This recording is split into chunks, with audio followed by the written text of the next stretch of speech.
Hi, I'm Lisa Anderson with this week's Supply Chain Byte.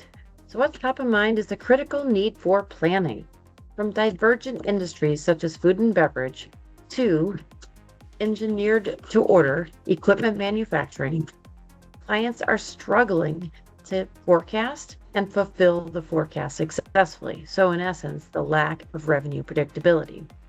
Why is that? Well, there are three key reasons. Number one, our internal delays, such as engineering and/or planning, are running behind, creating downstream effects. Number two is supplier constraints, so the lack of capacity and reliability. Number three, silos.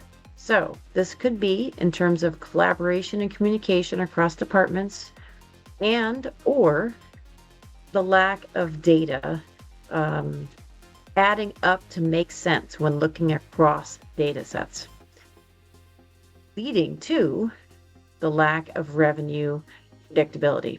So what should we do? Number one, we should be looking at implementing SIOP, Sales Inventory Operations Planning. Number two, look at integrated planning such as master production scheduling. And number three, look at proactive backlog management so you can be working on exceptions and working ahead and seeing key issues before they occur.